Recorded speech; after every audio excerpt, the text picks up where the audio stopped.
Could the Eagles go corner in rounds 1 or 2 of the NFL draft? What's going on, everybody? Aidan from Birds vs. Boys here. And tonight, let's talk about a position that we really have not covered yet with the Eagles so far through our draft process, but it looks like we need to.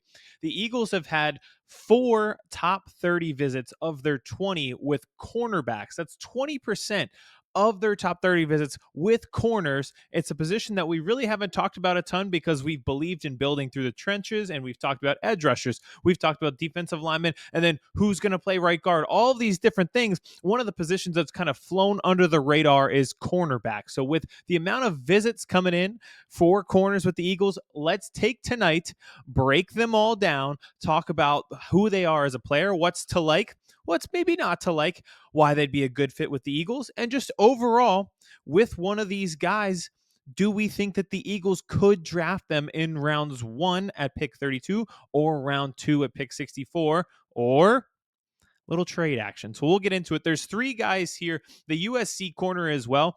They did a top 30 visit with him, but he's going to be a day 3 pick. At least that's what he's projected.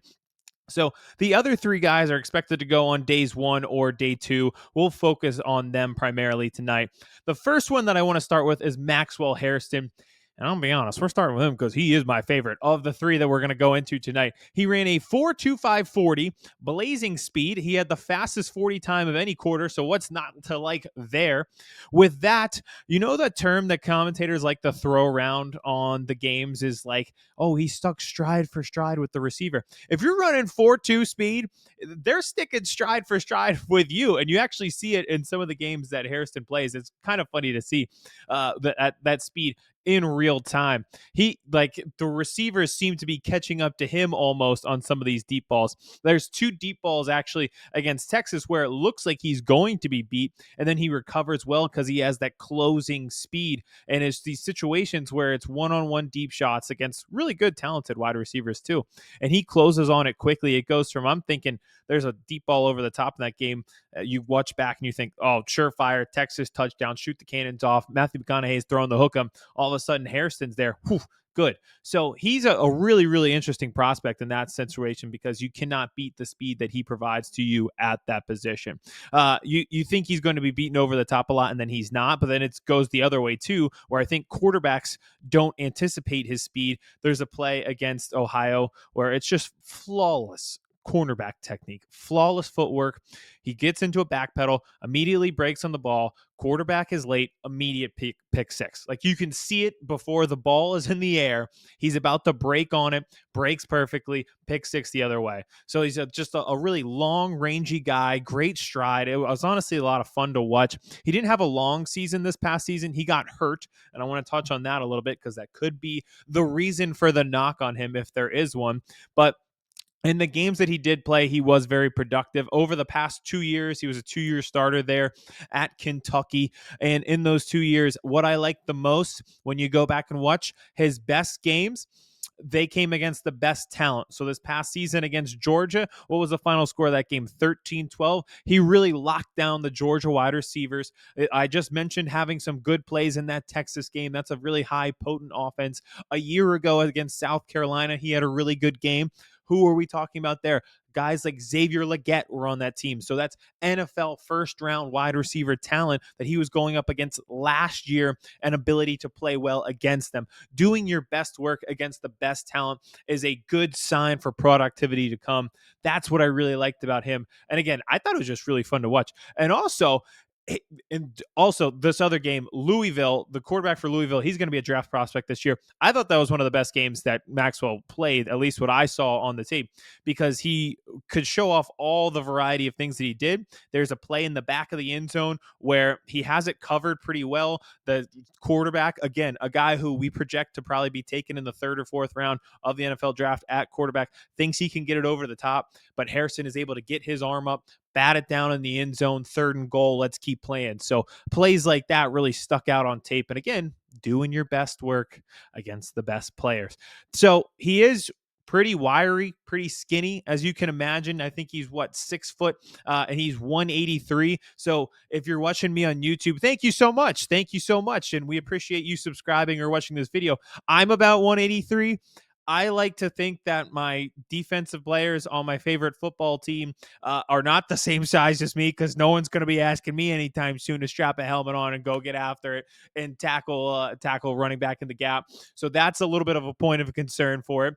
But he's not afraid to tackle. Like we think of going back for Eagles fans, Asante Samuel, who when you say there's a tackling issue and he's like a skinny corner, you're like, oh, he's one of those Ole guys. Like he's going to let somebody else wrap up, and then he's just going to jump on the top of the pile afterwards. He's not going to be the one who puts him in the space and kind of hits the gap and wants to be the one to make that tackle. So when you watch Hairston, though, you don't get that kind of really belief about him. Like I watched it and I was like, he wants to tackle. There's a ferociousness to the way that he's trying to tackle, both in the run game and on receivers as well. So I went in not having seen him too much because he didn't play a lot last year, thinking this is going to be like a guy who forces turnovers because he's really fast. So he breaks on a lot of balls, turns the ball over. And then I walked away and I was like, oh, wow, he actually does tackle too. Now, I keep going back to it. He was injured for the majority of the season. I think he played 4 or 5 games total. It was a shoulder injury. Now, is he hurting his shoulder because he's 183 pounds and he's the size of the guy who's trying to bench 2 plates at your local LA Fitness and he's trying to tackle tight ends in the league? Is he just going to keep having shoulder issues or injuries, stuff like that, because the physicality he cannot hold up with? I think that's the concern for some people. Again, it's not an attitude thing. It's not a ferociousness thing. I think he does possess the ability to tackle. I think he is pretty surefire in his tackling ability. It shows up on the games that I watched of him. But at the same time, will his body allow him to keep doing that? And that's what I think is the most concerning with him. But still, like I mentioned, he is my favorite of the prospects. Of the corner prospects, at least. And I keep seeing him with a wide variance, but I know that the Eagles have talked to him. All of these guys the Eagles have done a 30 visit with. I've seen him in the 20s. I've seen him at 50. I truly don't know. I know the Eagles are smack dab kind of there at 32. I think in a dream world for them, they would like to either trade up, trade up in the second round from the 60s to get a guy like Hairston in the 40s or the 50s. In realistic scenarios, they would probably have the opportunity to get him at 32, maybe trade back to 35, 36 on that one. Todd McShay, just on his most recent podcast, said of the 3 corners, not Travis Hunter, because, he's just a unicorn on his own, said, Jahdae Barron, Will Johnson, Maxwell Hairston, I'm expecting all of those guys to go in round 1. It would not be surprising at all. So again, Hairston, I love him. Such a wide variance. So I don't know if he's going to be a day 1 or a day 2 guy. And we're going to find out maybe come draft night here at pick 32 with the Eagles. The next one, we stay in the SEC and we go with Trey Amos, who played at Ole Miss. Now, when you look at this kid, before you even watch a game, don't even put on the film. You just look at a picture of him, and it looks like he was built in a cornerback factory. Like, he's a little less than 6'1", and he looks really strong, right? You just see film of him, and you see tape of him before the ball's even snapped, and you're like, yeah, you were born to play corner. Like, your body is just the prototypical corner body, which is really funny to see. You could tell it live when the play breaks down. Like, he's pretty physical as a corner, too. He loves to tackle. A lot of the tape, he is not afraid to get his hands dirty. I'll tell you what, that is foreshadowing for some of the cons, maybe with him. But he is not afraid to get his hands dirty and get in there and tackle from the cornerback position. I know in this day and age, they tackle less because there's different practice restrictions. So you're not doing like the full pad days as much anymore. But these kids are still tackling out there. I know they're kind of worried about the safeties being worse at tackling these days, but the 2 corners I watch, they sure love to tackle, sure love to hit. And he does. He gets down at the line of scrimmage. He plays the run game. He can tackle in space. It seems like it was something that he enjoyed doing very much. Now, I did mention I watched him play against Kentucky. Unfortunately, Maxwell Hairston did not play in that game. That was one of the games that he was injured, but I was taking a look at all the Ole Miss guys. We got Walter Nolan and then Princely, the edge rusher as well for Ole Miss. So it was a good opportunity to see a bunch of different Ole Miss guys. It was not Trey Amos' best day. There were a lot of times where he was very handsy. That doesn't go well in life, no matter what your profession is. And he got a lot of flags in that game. And it felt like at some points Kentucky picked on him on a certain series where it went penalty on Amos. They went back, targeted him again. And the receiver he was covering caught a touchdown in the back of the end zone. So that sample size, at least in that game, it was not his best work. And I thought he was a little overly aggressive, which led to some penalties. Still, I think with a guy like that, that is something you probably live with because he is pretty sound in what he does. You want somebody who's going to be physical and can handle the physicality of NFL wide receivers. You think back, if you're an Eagles fan, to that DK Metcalf game where he had 9 receptions against us on Monday Night Football, and we kind of left Darius Slay on an island to fend for himself. And he was a little, well, everyone's undersized compared to DK Metcalf, but you want somebody who wants to stand the test of time against receivers like that. So if Amos is going to be a little handsy, you kind of have to deal with that because he is a physical guy in a physical corner. I will, that game though, I can't get it on my head. And my God, it's it is some of the worst football I've ever seen. Ole Miss lost that game at home, 20-17 to a 2-2 Kentucky team. It was brutal. It was a brutal watch. It's not my favorite football game I've went back and watched. I totally had erased that from my brain from this past fall, and I can now see why after replaying that and watching some all 22 film and watching the highlights from it. It was not great football. I think one of the knocks on him, at least from scouts and stuff like that, is his top end speed. It's kind of not like Hairston, where he's flying down the field like Lightning McQueen. Where Amos, on the other hand, is not having that top end speed, and maybe that leads to some of those hand issues where he's trying to grab and hook and do all these different hand things because he's trying to make up for the fact that a receiver might be able to get by him down the field. So he is an interesting prospect. Again, a guy who wide range, I see him everywhere. And the ringer, they have him right smack dab at 35 as the 35th overall prospect. That falls right in the range with the Eagles there at 32. I think Daniel Jeremiah had him obviously in his top 50, but also in the 30 range as well. So that's the Eagles range. So once again, this is a guy who, dream world, you could trade up from 64. Realistic world, if you want him, you probably have to take him at 32 or trade back slightly to 35 or 36. All right, and the last one that we're going to talk about, I actually ended up loving this kid after watching this tape. I didn't watch much Kansas State this year. I don't know why that was. They weren't bad this year, but just in general, I just didn't know too much about this player. And then I turned it on, and I really liked what I saw. Jacob Parrish, the Kansas State cornerback, he is expected to probably be like a third round guy. He might sneak into the second round as well, especially with us drafting at the back end of the second round. So if we feel that we need a corner and he's there, you could potentially see that at the back end of the second. But again, of the 3 guys, this is the one that I knew the least about, and I honestly loved to watch him. He was glued to his man in all the clips that I had seen.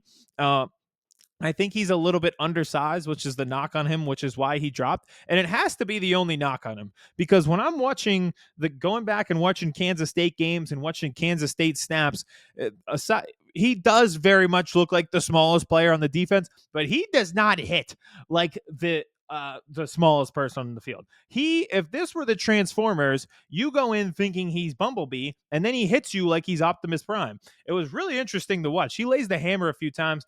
He meets Cam Scattergo in the gap the one time, drives him back for a tackle for loss. So I was kind of pretty impressed with him just overall. And like I said, from a cornerback position, seemed like he was glued to his man a lot, seemed like he was solid in his fundamentals so he could stay glued to his man. So he definitely seems to make up for that lack of height or lack of size, whichever one you want to prefer it.